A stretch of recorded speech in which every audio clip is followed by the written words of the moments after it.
நமக்கெல்லாம் அருளிவிட்டார்.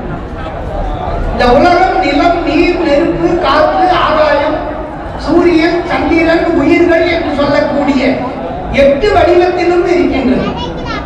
என் குணத்தானாக இறைவன் விளங்கும்.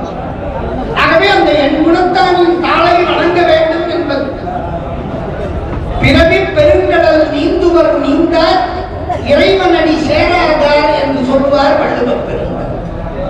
இந்த பிறவி பிடி நீங்க வேண்டுமானால் இறை வழிபாடு இந்த மானுட பிறவிக்கு தேவை. வாழ்க்கையில 2 விதம். மனம் போனபடி வாழறது ஒரு வாழ்க்கை. வாழ்க்கையை வழி வகுத்துக் கொண்டு அந்த வழி வழுவாது வாழுவது ஒரு முறை. அந்த வழுவாது வழுவதுதான் வழிபாடு. ஒரு வழியை பின்பற்றி அதில் பயணித்து இறைவனை அடைவதுதான் வழிபாடு. அந்த வகையில சமயம் என்று சொன்னால் நல்வழி. சமயம் என்ற சொல்லுக்கு நன்னெறி என்று பொருள். மதம் என்றால் கொள்கை, கருத்து என்று பெயர்.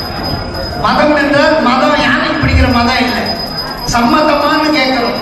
அப்ப என்ன அர்த்தம்?